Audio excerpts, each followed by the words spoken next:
Wahyu pasal 7.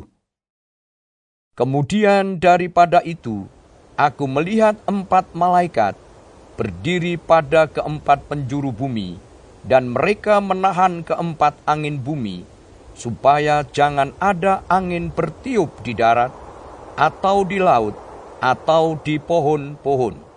Dan aku melihat seorang malaikat lain muncul dari tempat matahari terbit.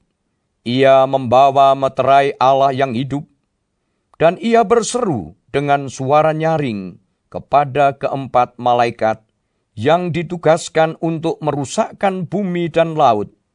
Katanya, "Janganlah merusakkan bumi, atau laut, atau pohon-pohon, sebelum kami memeteraikan hamba-hamba Allah kami pada dahi mereka."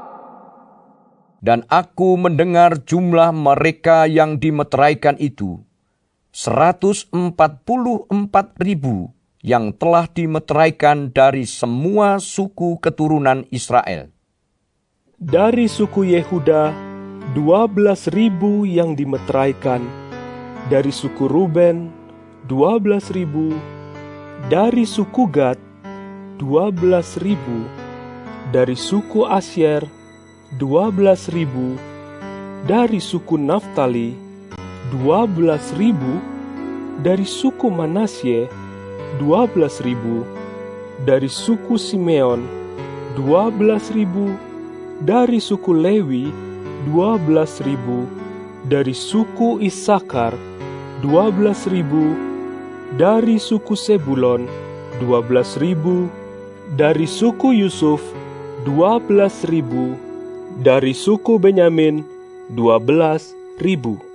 Kemudian daripada itu, aku melihat, sesungguhnya, suatu kumpulan besar orang banyak, yang tidak dapat terhitung banyaknya, dari segala bangsa, dan suku, dan kaum, dan bahasa, berdiri di hadapan tahta, dan di hadapan Anak Domba, memakai jubah putih, dan memegang daun-daun palem di tangan mereka. Dan dengan suara nyaring, mereka berseru, "Keselamatan bagi Allah kami yang duduk di atas tahta, dan bagi Anak Domba."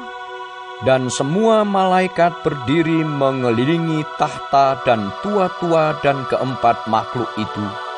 Mereka tersungkur di hadapan tahta itu dan menyembah Allah sambil berkata, Amin.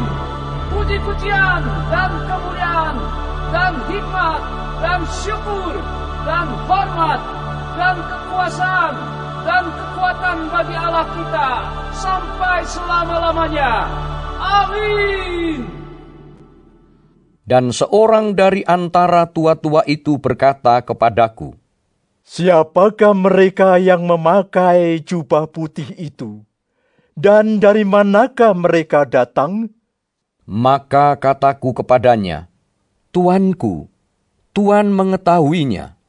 Lalu ia berkata kepadaku, "Mereka ini adalah orang-orang yang keluar dari kesusahan yang besar, dan mereka telah mencuci jubah mereka dan membuatnya putih di dalam darah Anak Domba.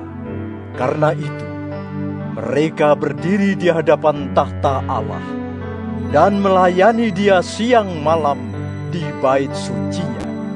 Dan Ia yang duduk di atas tahta itu akan membentangkan kemahnya di atas mereka. Mereka tidak akan menderita lapar dan dahaga lagi, dan matahari atau panas terik tidak akan menimpa mereka lagi. Sebab Anak Domba yang di tengah-tengah tahta itu akan menggembalakan mereka dan akan menuntun mereka ke mata air kehidupan. Dan Allah akan menghapus segala air mata dari mata mereka."